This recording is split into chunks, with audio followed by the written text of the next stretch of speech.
I'm on an uptick, and if I would walk away, I could jump ship. Reese The Director, man, live in the living room. Y'all know what's going on. SCUDERIA SKOOT, we in the building. So, Scoot, you was born and raised in Brooklyn? Yep. So, what part of Brooklyn? Flatbush. Flatbush. Oh, okay. What was it like growing up in Flatbush, like early 2000s? Lit.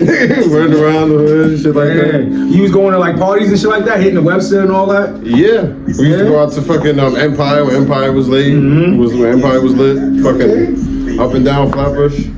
So, the good thing about living on Flatbush, everything is like local. One bus to Coney Island, one train to Coney Island, one bus to Kings Plaza. Right up to, we just go anywhere. Right, that's how we felt. Right. It's funny. I never me living on that side. I never went to KP like that much. It was like a once in every blue moon. And honestly, I went more when I was younger to like when the movie theaters, like to go to the movie theaters there before they had the one downtown Brooklyn on Court Street. You know, we would go there. Oh, but he was in KP. Like, yeah, I know. Regular. You live on that side. That was a regular, because I was on Junction side, so that was a regular occurrence. Like, I can't even imagine. We used to the crib when I go like, oh, it was bags of bitches, go to fucking KP. What was it like growing up? Single family home, both parents? Just my mom, and then when I got like 8, my little sister was born, so I had my stepfather around and stuff like that. Okay, like was that transition challenging? Yeah, it was cool. Okay, I don't really think about it too much. Oh, all right. So were you relatively like a good kid or bad kid coming up? Good mixture of both. You know, I was an aight kid to my mom, sometimes troubling, sometimes not. She probably knew about all the shit I was getting into. Probably be a little bit more, but I was out my house young, so. What type of stuff were you getting to, like age like 12, 13? I had a problem. I cut school a lot. I would cut school a whole lot. Mainly because like, I don't know. I felt like I wasn't really learning nothing in school after a while, so we used to cut and just like, oh, we learned this again, cut. It started because I couldn't go on trips. Once I couldn't go on trips, we just cut that day instead of sitting in somebody's office. Why you couldn't go on trips? Like behavior problems? Behavior problems. Sometimes mom didn't want to pay for it and shit like that. You know, shit like that. Right, I understand. SCUDERIA SKOOT. SCUDERIA. Scoot. I always, I'm terrible. I'm terrible. I always fuck that up. But I'm gonna get it right. That's why I always say Scoot. Like, how did you come with your name? Well, SCUDERIA SKOOT came from the car company Ferrari, right? Yeah. The car company Ferrari. The full name for Ferrari is SCUDERIA Ferrari. SCUDERIA Ferrari. Okay. I never knew that. Yeah, the word SCUDERIA means stable in Italian. So a lot of like the racing part of these companies, like a lot of the racing part of these car companies, they'll be like SCUDERIA Ferrari, SCUDERIA Audi, or whatever the case may be, because like it means stable, like a horse stable. Yeah. But for cars. Okay. So cars get put into the SCUDERIA, essentially. And that's like how you decided, like, I'm gonna put that into my rap name? Well, I like Ferrari a lot, so I was trying to find something, and I like alliteration, so it was gonna be something with an S, Scoot. So SCUDERIA SKOOT just sounded fire to me in my head. My name used to be King Scoot. King Scoot. Yeah. Well, it was the Kid Scoot originally. It was the Kid Scoot when I first started rapping. And then I turned 18 and was like, I can't continue being the Kid Scoot, so I went to King Scoot. When I went to King Scoot, I liked that name. That name was fire. But then everybody got into what's good, King? Hey, King, this, that. And I was like, nah, we're not about to keep doing it. Everybody's name was King. Word. And then there was I don't know if they're a group of niggas, but there was 2 niggas on YouTube. One name was something Scoot, and the other name was something King. So anytime you typed up King Scoot, these niggas came up. Oh shit! So I thought I was like, I need something that's gonna, when you type it up, only I should come up. SCUDERIA SKOOT was like perfect. Yeah, I don't think that's. You know, you can search my name, nobody comes up. We live in the living room. You can talk, Shazzy. I don't think I've seen a SCUDERIA name used again before. Right. You're right. Exactly. Every time I typed it on Instagram, all that, no numbers, nothing. I get it, so wait, how did you get the name Scoot? Because I know you told me it was an interesting story to how you get the name Scoot. Scoot. I've been getting called Scoot since I was about 5. My boy David came up with it. Shout out my nigga David. He came up with it. I honestly don't know how he came up with it, but I do. So it's not even a play onto your government. No, nowhere near him. What is your government? Fed, this is Vlad in the Yeah. I ain't know this was a Vlad interview. Appreciate you, Jazzy. Colin Martinez is my full name. Okay. First name Colin, last name Martinez. Yeah. So my son Latin. My son Mexican. My grandfather was Puerto Rican, so that's how the Martinez came in my family. My grandmother and grandfather got married. That's what's up. We inherited the Martinez. Yeah. But Scoot, like I said, my boy David came up with it. How? I don't know, but I know he used to pull up to my window and he'd be, "Yer," classic shit. Yeah. But everybody did that. So he used to say, "Scoo, yer." And he used to say it all the time because we had like a little language called scruh. Yeah. It's like the same rules to Pig Latin, but instead of we changed the first few letters instead of doing that shit. Okay. And it was scruh. So he say, "Screw yer." Yeah. And I think after a while he just started just calling me Scoot. That's how I think it happens. Right. He may have a different whole story for it. He may have So remember that little scooter you had? Yeah. I don't know. Around. Wait. Don't you skateboard? Yeah. So that's what I thought. Like, so it doesn't not even play on the fact that you a skateboarder. No, because I was getting called Scoot before I skateboarded. Holy shit! Like, when did you pick up the skateboard? I was 8. I was already being called Scoot. Yeah. Do you still fuck with the skateboard? Oh shit! Alright. That's it, Robert. Yeah. That's just Right. So how long have you been an artist? But like, you're not just an artist. Like, you're a photographer, videographer, a skateboarder. Your personality on YouTube. You design your own clothes. Like, you have your own business. Like, how long have you been an artist? I've been rapping for about 21 years now, since I was 13. So what comes first? For me, rap. Right. Okay. Being an artist is always first. Like everything else came because of my daughter. Right. I didn't start doing music video. I wouldn't have done music videos if niggas didn't start overpricing music videos. I'm gonna shoot them myself. Gotta cut the middleman. Yeah, because it started becoming ridiculous now. Like you charge at $1,200 for what? Right. No, I'm good. So that's where that came from. Me engineering my music came from the same thing. Couldn't really get a good relationship with an engineer. Right. I always felt like engineers was taking their personal artists more serious than somebody that just paid for me outside. Right. I'll hear my music versus their music. I'm like, nah, why does shit sound like you got some shadow? Yeah. Do you think that you couldn't convey what you wanted done at that time because you were a newer artist? Because when you're a new artist, you don't know how to tell them like, oh, I want to double up. See, they may be doing certain things. Only reason I don't feel like that was the issue because the first time I started rapping in my own studio. My homeboy EJ had his own studio, and that's how I started rapping. Yeah. Like I went over there to chill. And he was like, "You ain't gonna chill in here and not do nothing." Right. Let's get to work. I don't rap. So wait, was he a rapper? Yeah. Oh shit, is he still rapping to this day? Yeah. It doesn't seem like he's taking it serious. I hope you watch his interview when he gets back to it. I'm trying to get. Every time he come around, he see me lit. Like, oh, so we gotta do something. Yeah. He got a lot of shit going on. This like personal shit. So But hopefully he's still writing though. Yeah, definitely. You gotta keep writing. Last time I seen him, he recorded something. So yeah, that's what's up. Yeah, we got an unreleased joint. So what's your background for like ethnicity? I remember you said your family's Latin. Trinidadian and Puerto Rican. Trinidadian and Puerto Rican. Okay. Yeah, Trinidadian, Puerto Rican, some Indian. I'm sure there's some Scandinavian there for some reason. Don't ask. I'm gonna find that out. Tell me about your clothing company. Villainous Clothing. Villainous Apparel. Villainous Apparel. Villainous Apparel. Tell me about Villainous Apparel. Another thing that came out about just from me doing YouTube and doing rap, like a lot of YouTubers and a lot of other people that have like merch and stuff like that.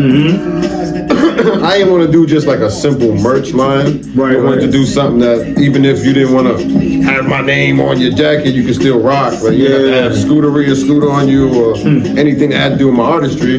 Just support it. Be like something just fly. Okay. So I wanted to do, when I did my merch line, so to speak, I wanted to do more of a fashion clothing line. So I was doing like hoodies and shirts at first. And then I found this company that makes these real nice flight bomber jackets. Right. I grew up wearing flight jackets. Right. Remember the joints that it was orange on the inside? Exactly. Yeah. Exactly. So the black with the orange. Everybody had one of those. So I wanted to bring back that feel. Bring back that nostalgia. That's a fact. I like that. So I wanted to do flight jackets. And you know, come up with a few different designs. I actually, and now more and more I'm doing it, I'm actually liking like the clothing design. It's kind of cool. Right, really get more detail into like what it looks like. Yeah, because now I'm getting into like fabrics and different other things now that I didn't even really think. I was just like, oh, cool design, print on shirt.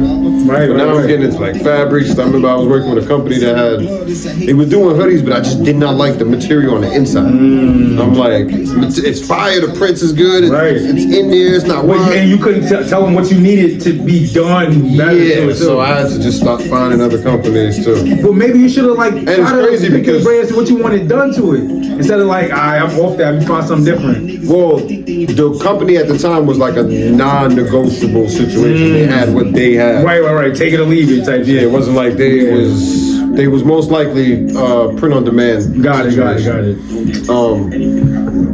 But yeah, also with the clothing line, there's a skateboard. I sell skateboards. So. Oh shit. Yeah, so that's like Villainous Skateboard. Yeah, that's on the same site. So. Oh, that's dope. That's fire. I hope everybody check that out.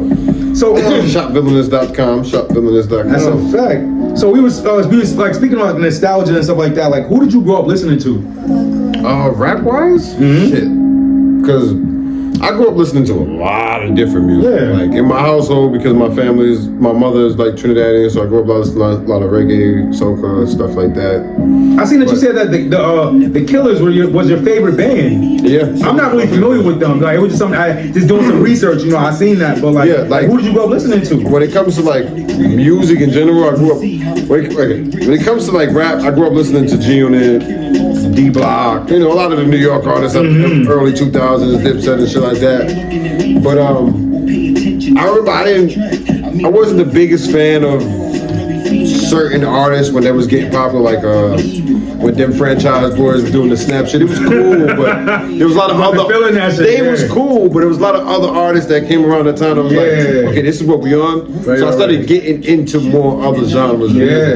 And I mean, but New York wasn't going into that wave though. It wasn't. Yeah. But I was always. now we dead ass like we were like following trends and stuff, but it was when New York was sounding like New York, and that was just down south. Yeah, I know. But what started happening was that's when our radio station started adapting more to them. Yes. And like again, it was no problem or nothing like that. But you know, that wasn't my cup of tea at the time. I was really more into like heavy gangster rap. Right.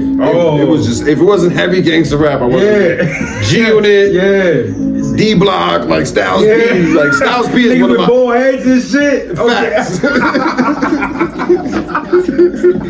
Okay, that's a fact. Like, Styles P is my favorite rapper alive right now. Okay. Like, well, my favorite active rapper. Right. Because you know, right. He's in my top 5. So but then at the time, so I started getting into a lot of different other genres of music, and it's crazy because coincidentally at that time.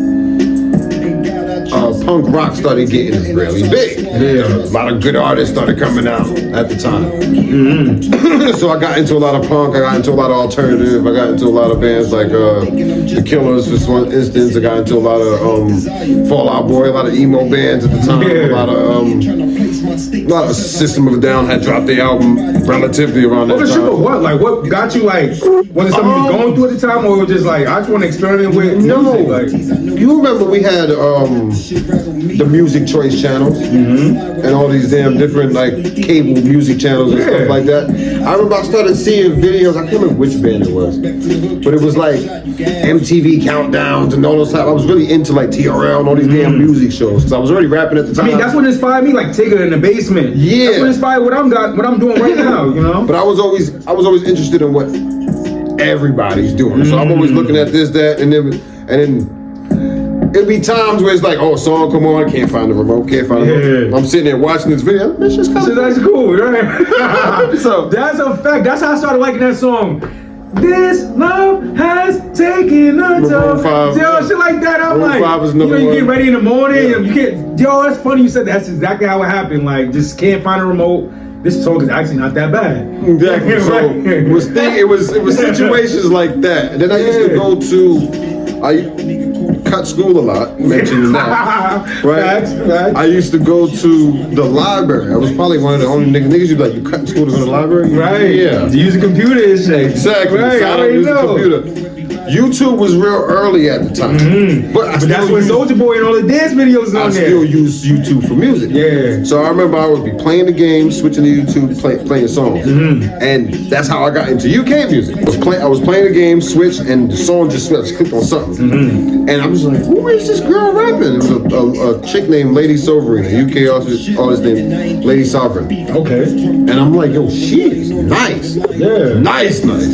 So that's what introduced me to UK music. Listening to her. Then she did a feature with called Hoodie Remix, and had a bunch of other UK artists that's actually like legendary artists now. Right. At the time they was gonna come up, but like almost everybody on that song became like legends. Yeah. So still active too. Skepta. Is the UK scene embracive, like more when it comes to the hip hop scene versus New York, like versus like American music? Yeah, if you're talking about like, because I always say when lyricism left America, it went to UK. This is why if you ever pay attention to a lot of the artists, especially a lot of the artists from the 2000s, Jada style, they would say, yo, we make more money in overseas because they respect lyricism still over there. Right. That's true. Right. Even they drill rappers don't get away with not rapping. Right. Their drill rappers have to have lyrics. Right. So it's like, it's kind of harder to, you have to be really lyrical out there. Right. They still cherish that. They still honor bars and stuff like that. Even like their. Do they look at our American rappers as their greats? Some people do. Because now you see how you said they have their legends. Some people have. Some people do have some people in the UK have like a distinction. They'll sit there and say what they do is not hip hop. Right. I'm of the belief that it is the whole umbrella because they still rap. Right. And that's where hip hop is the vocal. Hip hop rapping is the main vocal technique for hip hop. Right. So if you're rapping, you're in hip hop. Right. That's just how that works. You're underneath the umbrella. Right. So that's how. But some of them, because they have their history and they have their influences. Not all of them.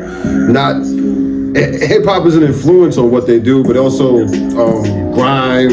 I mean, before grime, garage and a lot of house things that they was doing before that. Yeah. Which evolved into what they do now. Oh, okay. It was like, I believe it was called garage first, and then it became grime, and then it became, which is so funny because when grime first started, they didn't like that they was called grime. Yeah. Because it felt like they felt like the name was just saying, oh, they're grimy and dirty. Yeah. Which is so funny to me because it's the same story for hip hop. We didn't like how it was hippity hop music. It's like it was being built the same way on two different places. They were just like 10 years older. And the first few UK artists that came out, they started trying to rap like American. And they was hiding the accents. They wasn't rapping. They wasn't using. Because like the guy, I'm sorry to cut you off. Like the dude that made Return of the Mac, he's a UK rapper, right? I believe so. I know. Slick Rick is. Slick Rick is a UK rapper? Oh, shoot, you know that.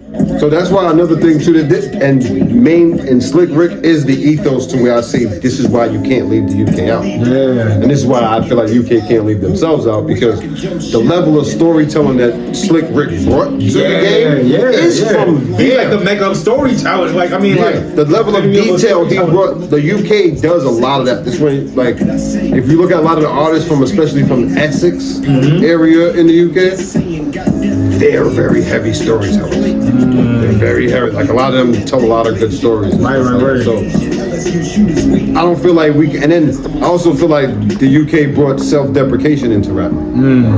Self-deprecation or making fun of yourself in hip hop was something that just like Humpty Humpty, and it wasn't something that was cool, so to speak. To say like ugliest gentleman, like that term wasn't something you could have done in hip hop before you kind of made that cool. So you know, that's dope though. So are your parents and family supportive of your music career? Half and half. Like, as an adult, I could probably say more than I believed as a kid. Because my mom let me have my studio in the crib. She didn't bother me about recording turn your music up and do your thing. It never really bothered me so much about me doing my music. Is she abrasive? Like, does she listen to what you got going on? Dad, I don't know. The videos? She don't listen to rap. Oh, she don't listen to rap. No, she used to, like back in old hip hop days. She listened to like. I mean, but you were like a rapper that's not spitting some nonsense though. So I would assume she would appreciate what you got going on. I wouldn't know for sure. I know she's heard me rap. Yeah. I know my brother and my sister like my music and stuff like What about your step-pops? No, I don't think so. Nah. They're not together no more, so Okay. Got it. So, unapologetic and Ugliest Gentleman are your two newest releases. Well, yeah. Unapologetic is my last single I dropped, and Ugliest Gentleman is the last project I dropped. Okay. So, like, how does it feel like to finally have those projects out right now? It feels actually kind of good though, because those like some of my best songs that I've ever made is Unapologetic, and the 4 songs that's on Ugliest Gentleman. Yeah. Like I'm really feeling the responses I'm getting from those songs and stuff like that. So yeah, it feels kind of good. It feels good. It's getting really good plays and stuff like that. So. What inspired the title Ugliest Gentleman? A lot inspired. It feels like that term embodies me in every aspect of my life that I've came across. Whether it was dating or it was my music, because surface level, if you listen to my music, you think, oh, you just rap about guns and this, that, and the other. But if you really get what I'm saying, it's really like some pain in there. Yeah, it's more than just that. It's about a lot of lessons in it. There's a lot of life in it. It's a lot of showing you how to fight back when these things is, and because like gangster rap started becoming looked at as like a black eye on hip hop, it's like, oh man, why we always gotta talk about this, that, and the other? But it's like, actually healing music. Yeah, so it became more of a way to let people know like it's that oxymoron of being like the ugliest gentleman in the room, like, you know. Yeah.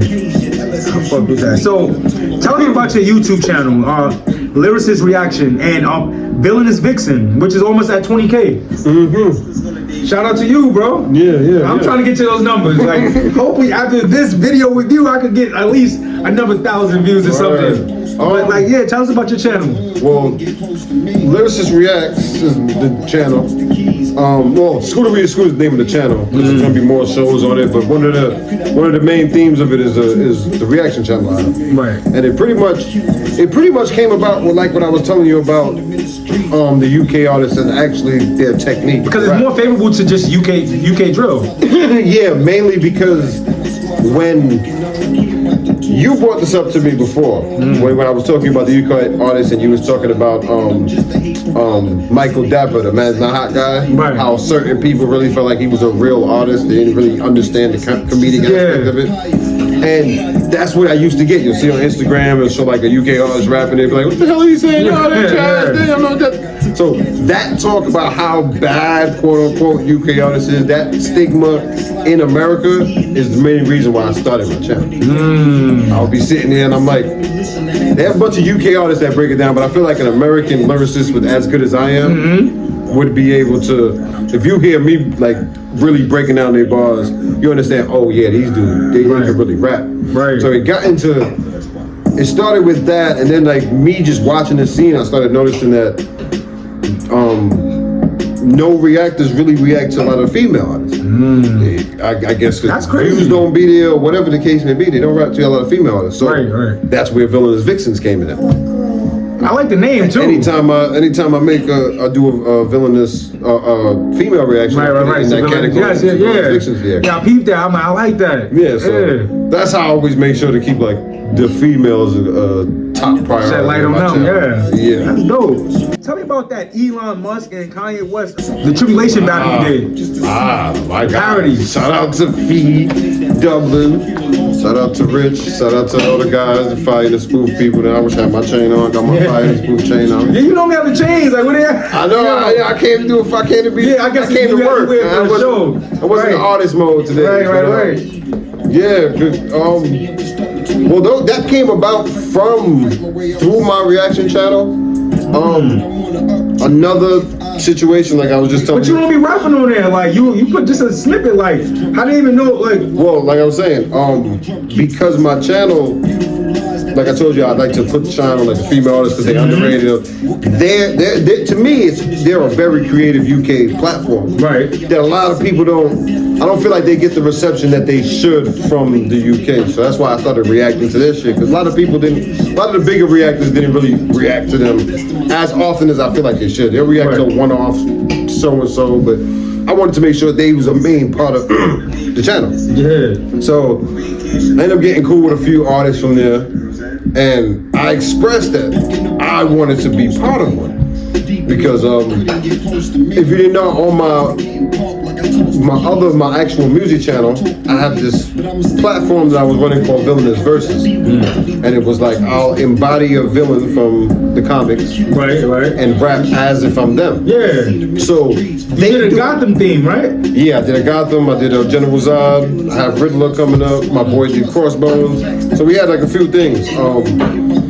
We was already in motion. They do a similar thing, but it's through animation, and they've been doing it way longer than me, of course. Right. But they do a similar thing with animation, where they'll take like your childhood favorites, like something from The Simpsons or Bart Simpson or Stewie and something from and they'll rap over it as if they was them. Mm-hmm. So I wanted to be part of that platform, so I had hit up my boy Bobby London. It had kind of cool because I did a reaction to his joint. Me and him started talking and whatever the case may be. I'm sure he plugged me in to Fee, because next thing I know, Fee hit me up, was like, we got to talking, and then that's how I ended up being part of the platform. So how those guys don't feel no shame towards you being from America? No, they actually think it's dope.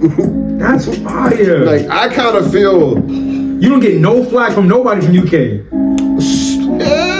No, it'd be like one or two people in the comments. Just kind of hating and trolling a little bit. Yeah, because maybe because I'll throw in like a UK lingo or stuff like that.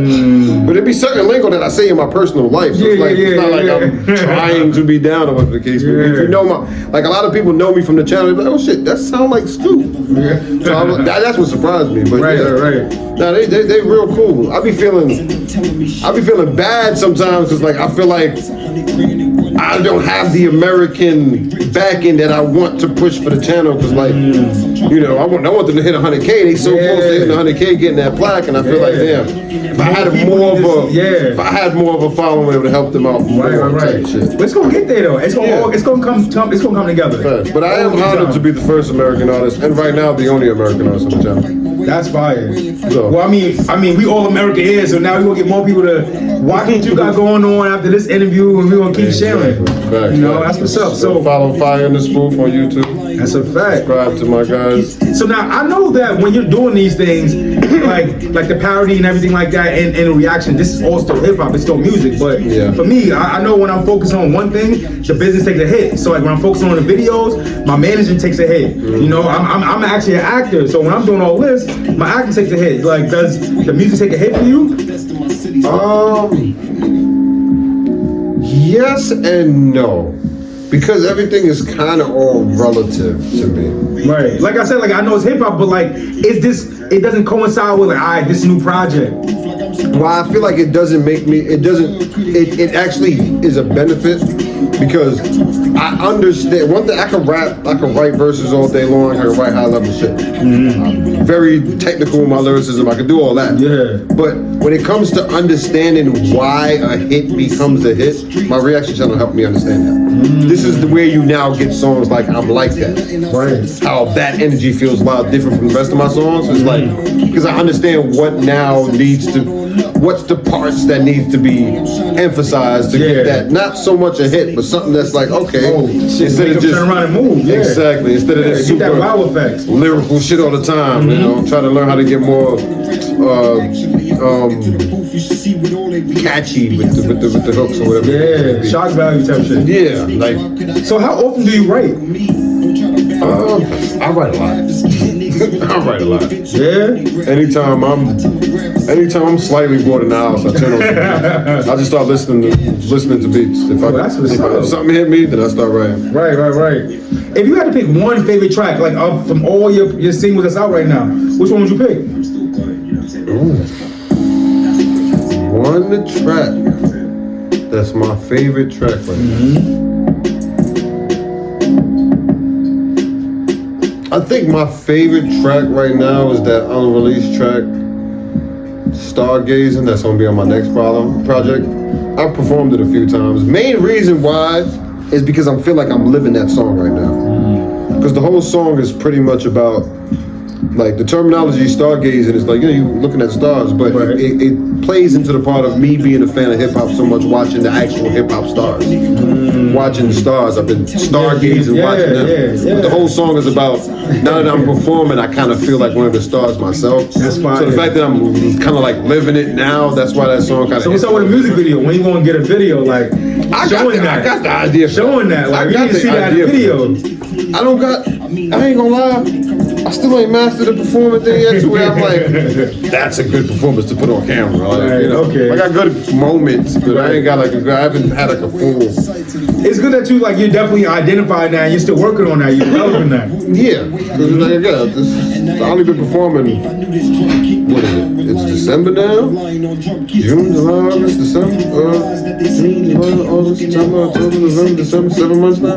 Wow. Because as long as I've been performing. So like what marketing strategies do you use to promote your music? YouTube, Instagram. I don't really. The marketing part is probably my weakest point right now. I could put it out. I could do a whole bunch of other shit. Shoot the video. Shit. Marketing is where it's like, okay, what to do. Right. I have an issue with, not a bad issue, but it's more or less with me that I have to change. I feel like I'm rubbing it in your face if I start making a post about the same song 3 times. So I'll just make the post one time, and if that's it. Right, kind of goes for a little minute. Yeah, I don't really have the, hey, you heard this song? You ain't hear it? Yeah. Check it out. Why you ain't check it out yet? Like, I don't have that. That's actually funny. That's actually a good video, though. I feel like, I don't know. Yo, you gotta do that. That's funny as shit. You heard the song? You do back when a nigga tell you heard the song? I ain't sure. That's funny. So, like, do you feel like your style has developed since the release of your project on Origin Story? Yeah. Origin Story was Origin Story was cool because Origin Story, when I dropped that project, that was the project that made me figure out, okay, now I know the direction I'm about to go. That's why Origin Story, that's why I named it Origin Story. Right. That was the beginning. Yeah. That was gonna be like, okay, because I've been rapping for many years before that, but I didn't release a lot of stuff. Anything you would have done different on that project? Like now that you know what you know now? Actually, no, because I still release projects in that way. Because I wanted, because what started happening was it's hard for you to decipher what the hell is a mixtape and what the hell is an album with a lot of rappers. So what I started doing was on my mixtape. I always thought mixtapes was when you jump on like someone else's beat. Like when I was younger, that's what I used to think. Like when you jump on someone else's beat, that's a mixtape. That's what it kind of was, right? Like with like you know, when you do an album, it's like when it's unless you're doing like but what started happening was niggas started doing saving original shit for their mixtapes. Right. It was like. And I think that was a label situation trying to keep artists in. Like, I turn in this album, they're like, oh, it's not good enough. It's not an album. It's not good enough. It's actually a mixtape. Exactly. Yo, that's wild. So now I can't fulfill my contract. We got 19 mixtapes and 2 albums. Exactly. So that's why I think that's where that came from. I started not liking that, so I wanted to make a distinction between my mixtapes and my albums. So all my back in the day, it did. It had mixtapes had more like a gritty sound, more features. It was more like unorthodox, more and then cursing, less right. Albums was more commercial, right? Yeah. Like it was stuff you can hear on the radio. Like it was more clean. It was singers on it and shit. Exactly. Yeah, so I mean, more production, more polished. Yeah. So yeah, that's how it used to be. Yep, that's fact. So what I started doing was all my mixtapes is just gonna be 4 songs. Every mixtape I've dropped has been 4 tracks. I noticed that too. Yeah. I didn't know that that was like you were like doing that on purpose. Like all my mixtapes gonna be 4 songs. That's dope. I mean, and I think it's smart as far as so that's a marketing strategy. That's a great marketing strategy because like the replay value. Yeah. You can listen to that like over and over. Yeah, and over I wanted again. that quick pack feel too. Yeah, that's fire. You know? So it was like nice little 4-song situation. Boom, boom, boom. You can listen to the whole shit in like 25 minutes. Right. You know, run that shit back. Run that shit back. Right. So and then another reason why 4 songs was the I wanted it that short is because I've been rapping for so long, and I felt like my catalog was so small. So that was a way for me to just get my catalog up. Yeah. Too, like I get to get like 4 or 5 projects out and like 16 songs. Right. Yeah.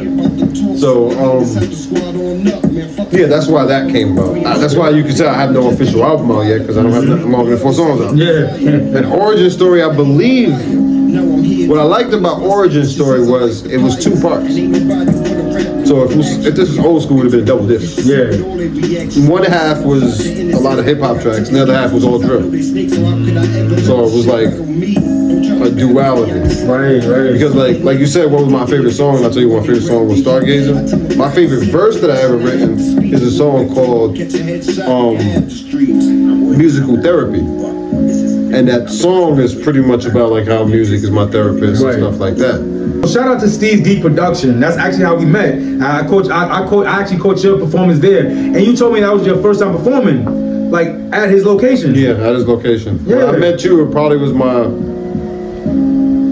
maybe 4th or 5th. Probably my 3rd performance. Holy Probably shit. my 3rd performance. That's crazy to me. Like to hear like your music, it sounds so shout out to my guy. It's dope. Steve's Geek himself. Facts. He hit me up on a random, like, yo, it feels like. That was my next question too. Like, how did you guys meet? He hit me up on Instagram on a random, like, yo. He hit me up like just saying, like, yo, I like your music. It feels like your music could be a good setting for what I got going on. Right. And I was sitting like, oh, word. Nobody's ever asked me to come perform before. Like the last time I had a mic in my hand in front of people it was East New York Day, and they was having like a DJ set in the park, and everybody was coming freestyle, spitting verses and shit like that. Nigga handed the mic to me. I forgot every rap I ever wrote. Oh. I was like, oh shit. What? Yo, nigga had his whole notebook in his back pocket. And I mean, good thing I could freestyle, so I just started freestyling. But I was like, yo, what the fuck? Yeah. I couldn't remember shit. My uncle pushed me into the circle. I didn't want to rap. That's mad funny. I would do the same thing. Send that nigga to the wolves, nigga. Rap. Oh, you a rapper? Rap. Yeah, they doing a beat. I'm over here like, yo, this nigga rap right here. Yeah, so good thing I could freestyle. So you were deep in yourself. Facts. So like, are there like any specific artists or genres that influence your musical style? A lot. If you could name at least 2. Genres or people?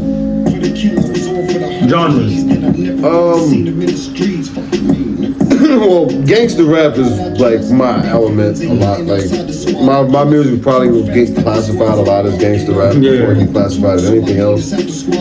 So yeah, a lot of gangster rap, and I didn't understand how to write hooks until I started paying attention to how a lot of rock stars write hooks.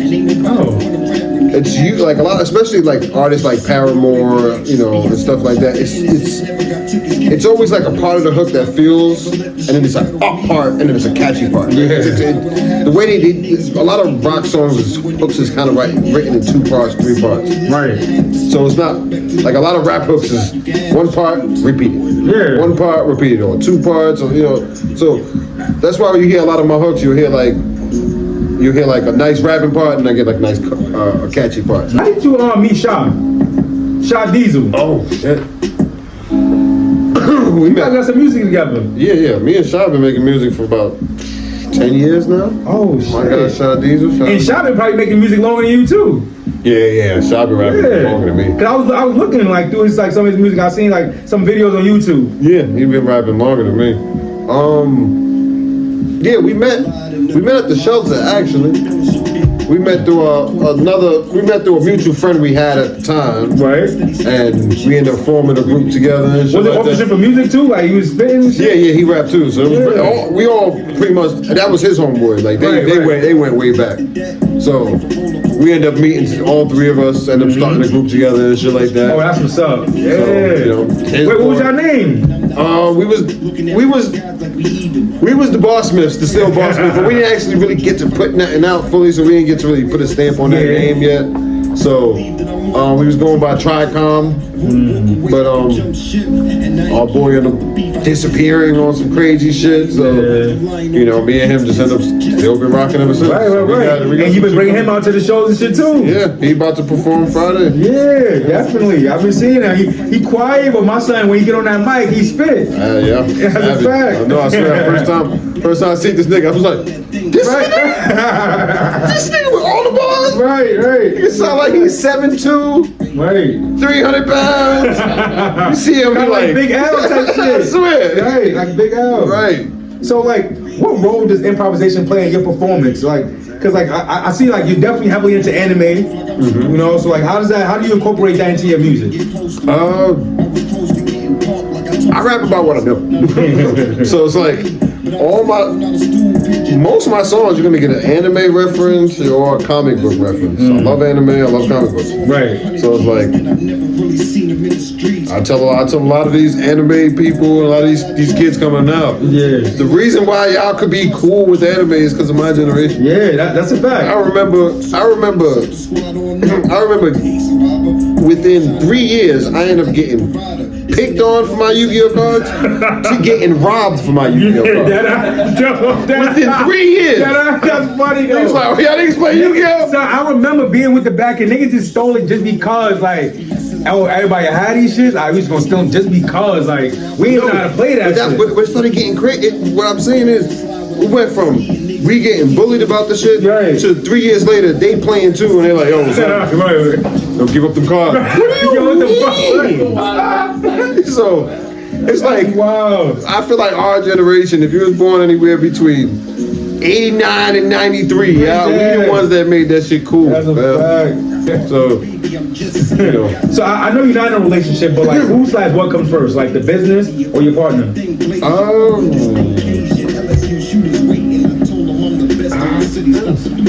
I would say probably the business, because I don't feel like the life could be comfortable if everything's not going well in every other aspect. Right.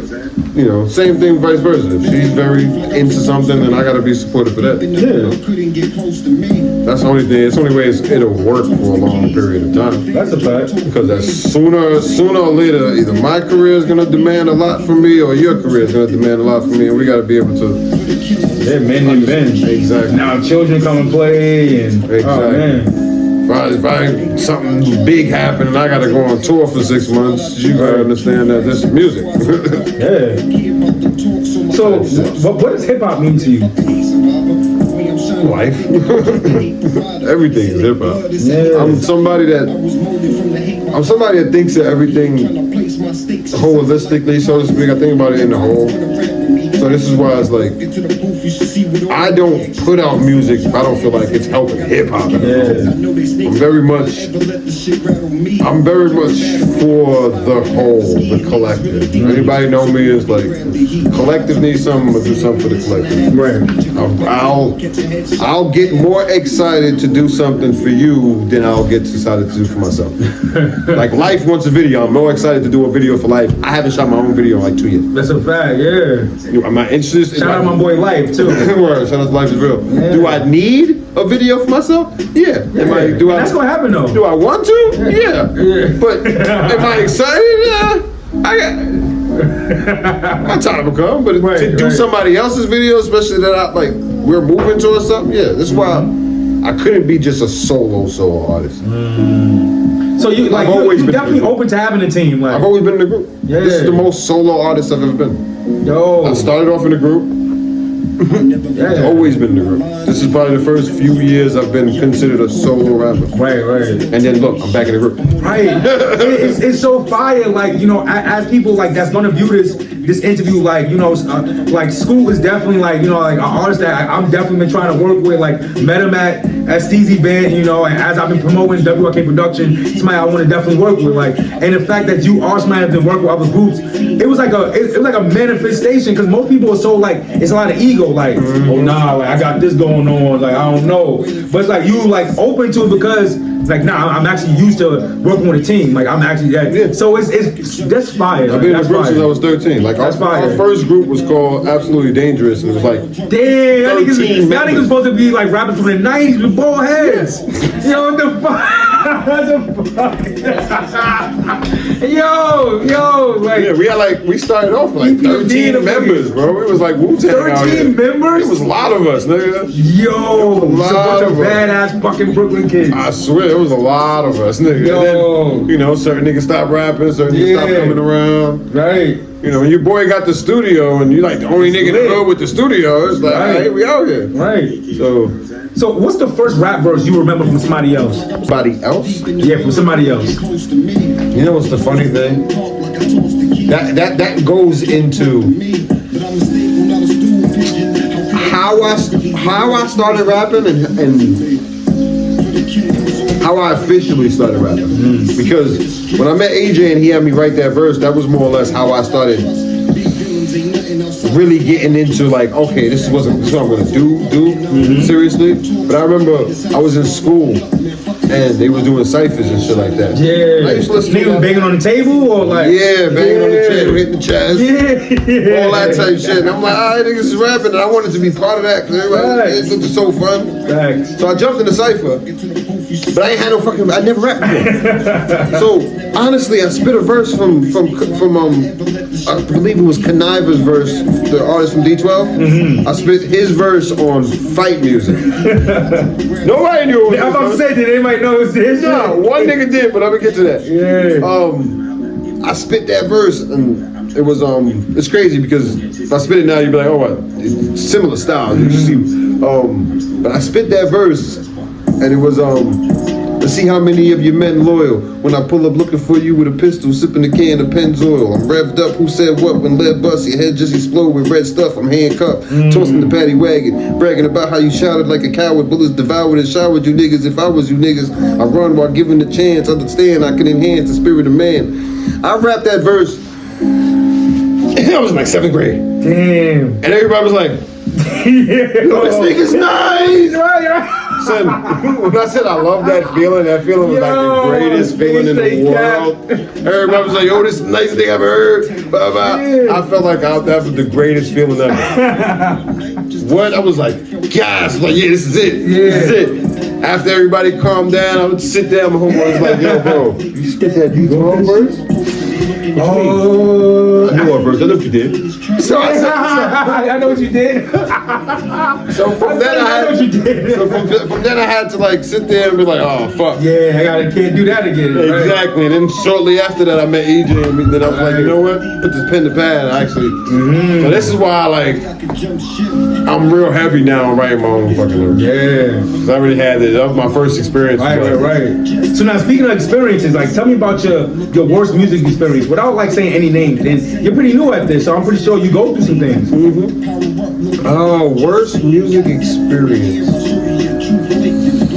Oh, it would have to be when I was in Texas. And I don't know why I didn't see it coming. At the time, it was all over the walls, but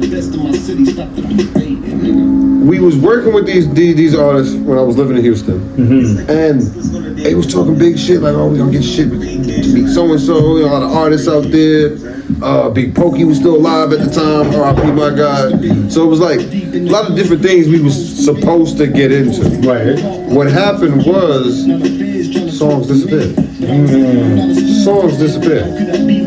And then I started hearing those same verses around the city. Oh. And me and my boys looking at each other like, what the fuck is going on? So, that's crazy. and the funny thing is, I should have seen it coming because of the name of the group. I mean, not the name of the group, the name of the little label they had going. Yeah. It was called Track Snatchers. But What? Nah. I didn't think of it like that. I didn't even think about it. It still got bars like this is easy. And it didn't even really like dawn on me while I was like, Track Snatchers, that's a hot ass name. Yeah. You know, we going off other people's beats and shit like that. Yeah. Yo. We started seeing us, heard, and the spot I thought was real cool because it felt like a nice little hip hop spot. It was in his garage, lifted up, mad shit going on. So I felt like it was a fire spot. Right. Niggas different and ran off with the songs. So that was probably the worst music experience I had. So tell me what you learned from that experience. Be careful who the fuck you fucking with. Yeah. Definitely. Pay attention to like, and not everybody is. A lot more people are in it for themselves in this business than you would like. Right. You know, especially when you're growing up and you fall in love with the culture of hip hop, and you hear everybody like, oh, we do it for the culture, we do it for this, we do it for that, and it's why like the second verse in Unapologetic, it says that these niggas say they wanted to save rap. I don't know why they say that, like type shit, like right. So, what makes you different? As an artist?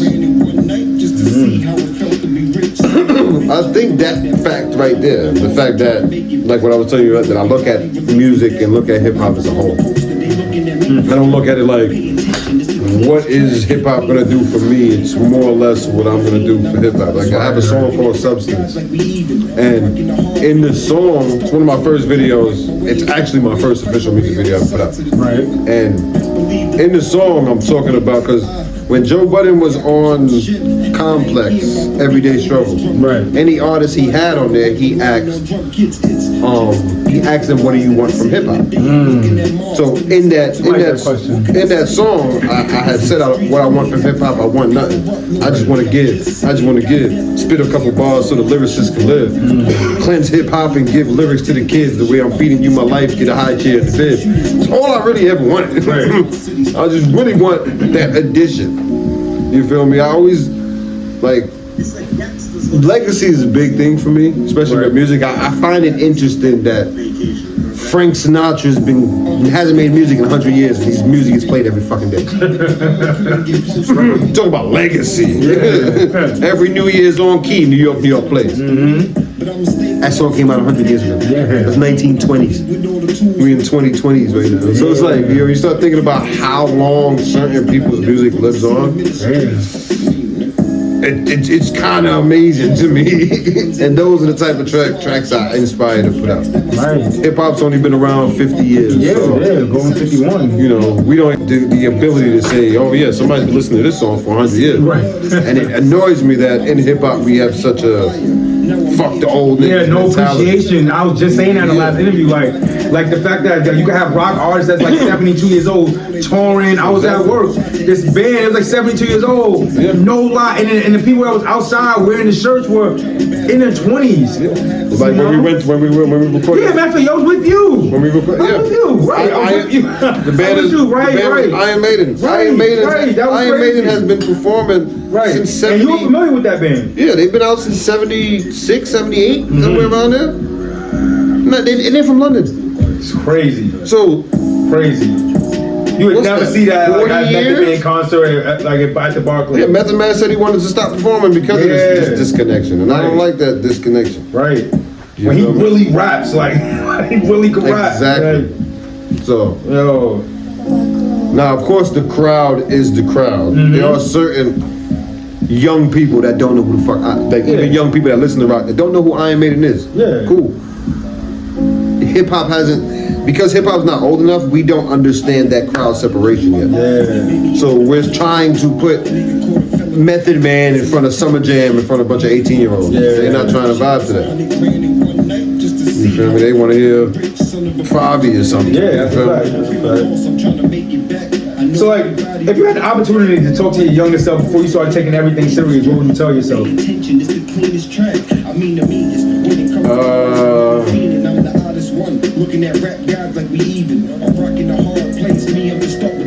That is not what it looks like when it comes to music.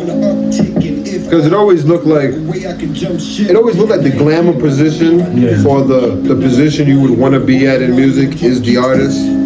Until you become the artist and realize you're the last person to get paid. Everybody in music gets paid before you because you got to pay everybody. Beat makers, videographers, they all get paid before you even get to put the song out and make a check. Right. So the fact that artists are the ones that always get raped on contracts and they're the last ones to get paid makes no sense. The amount of money. They're the ones that's like the orchestrator of why everything happens. Everything's happening. Yeah, it's like the creative drive force is the artist. They're the last ones to get paid. Like another fight I always have in if I would say I have a big fight in music, and that I want to stand on is the fact that music is the only art form where artist reverence doesn't dictate payment. Meaning, I'm an unsigned artist, Right. relatively unknown. My music is the same price as Jay-Z's project on Apple Music. Makes no sense. If I was a brand new painter, I can't go sell my painting for the same thing that Banksy sell his for. Yeah. He has artist reverence. Right. Artist reverence means nothing in music. That's not just hip hop. That's all genres of music. The biggest artists still have to sell their music for the same price as the lowest artists. Right. Because it's the only art form where that happens, and it makes no sense to me. So if anything needs to change in music, that's the one thing that needs to change. Everybody's fighting for fucking streams and shit like that. That makes no sense. Right. Artist There's some reverence. old artists that have to still tour. Artist reverence would get everybody paid how they're supposed to. Yeah. But they have now. This is why somebody like Beyonce has to have $3,000 tickets for her shit, and somebody like Iron Maiden that's been performing that forever has to like. No, not Iron Maiden. Somebody like a Banksy could throw free exhibits. Why? Because his paintings, his art is what's paying him. Right. The art directly. I could sell my painting for this much, so I could throw a free exhibit where people could come view it. Yeah. Beyonce can't throw a free show. She'd lose so much fucking money. Yeah. Now, if she would get if she would get the value her music should be worth, She could then get she back could she could start throwing free shows and shit like that, because Beyonce could put out $1,000 album and niggas would buy it. Right. So yeah, that's what. If anything could change in music, that is the one thing that I stand on hard. I never even thought about that. So how hands-on are you when it comes to like your music videos and like creating everything? I do everything. I think of the idea, location, the filming, I always looked at, when I wanted to shoot music videos, I didn't look at other music video directors. And I didn't look at like how they shoot videos and come up with my style. I looked at movie directors, and movie people. 'Cause I always wanted a more cinematic feel. Yeah. So I didn't want everybody's music videos start looking the same thing. 100 niggas, bunch of bottles, some bitches, and we just doing this. Yeah. So I wanted to be more cinematic with my videos, so I started paying attention to like film directors, film like people, the cameramen that be on films and shooting movies and independent films and big budget effects and stuff like that. So I don't try to use the same effects you see in everybody's videos. What's one message you would give to the youth?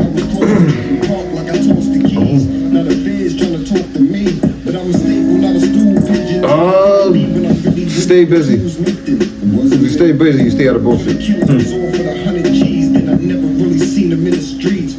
This is why it's like, people wonder why does New York City have the biggest dropout rate for kids in schools and stuff like that? When I moved to Texas, I figured that out. You move to Texas schools do something for everything. Midwinter ball, mid-semester ball, Johnny's birthday on Thursday, let's have a party. Like they do something, there's always something going on in school. Something's going on. So it's like, why cut school when all my friends are at school doing something in school? There's no point to cut school down stuff. There's no point. There's almost no point to be in school in New York City. Like my high school, I dropped out of high school because I went to Midwood. Midwood was considerably like a top school in New York City. The year I went there, after my freshman year, it became its own school. The whole curriculum changed, and it was like I felt like I was learning everything I had in junior high school. Drop the fuck up. Top 5, dead or alive, no specific order. Top 5, dead or alive, no specific order. Okay, this is my top 5 forever. Biggie, Heather B, Big Pun, Styles P, and my fifth is either Eminem, Killer Calione, or Joel Ortiz, depending on how I'm feeling at the moment. Sometimes Joel drop a project, I'm like, nah, Joel Ortiz is the greatest. Then M come out, nah, M is that guy. So it's like those three. So yeah, Biggie, Heather B, Styles P, Big Pun, And one of those three. That's a solid 5. I ain't gonna hold you. So for someone who's never heard your music, tell us 2 tracks they should go listen to right now. Somebody never heard my music. If I would walk away, I could jump ship. And I ain't care about the beef. I knew this drum kick, but now I'm Unapologetic. lying on drum kits. It's just beautiful lies that they say in the day. I'm looking at Mars, 30 seconds away. Unapologetic in Brooklyn, baby. I would say the song that's playing right now because that's a little deeper one, but Unapologetic in Brooklyn, baby will get you the real gist of who I am as an artist. Okay. Gives you both sides. Alright. And my last question, what's next for school? Everything, are we going up? Yeah. We going up. We about to, like I told Shazzy, we gonna keep winning. That's a fact. Even in a circle. Speaking of winning, actually, speaking of winning, you won a competition like 2 weeks ago. Yeah. Tell me about that real quick before we end this interview. Switch the verse competition. Shout out to my guys that do the switch the verse. Shazzy won as well, right? Was Shazzy in that competition? No, Or was that something different? Shazzy was in that competition. She was top 5. Top 5? Oh, Top 3. She was in 4th place. Okay. I came in second. Second place, get it. So, yeah. Shazzy won the interview right, but that whole week we was all winning. Right. They won the fucking the South by Southwest shit. So yeah, Facts. yeah. Well, We win. this interview was definitely long overdue. We were supposed to do this interview like 3 weeks ago, but I know. we got it done. We always got some shit. It's all good. So I appreciate you for rocking out with me. We live in the living room. Live in the living room. That's full of facts. Anything else you want to say before we cut this off? Just tune in. Stay tuned to what we got going on. We're about to turn up. 2025 is about to be something different. Get used to these faces. Y'all gonna see a lot of us. Facts. Out of here.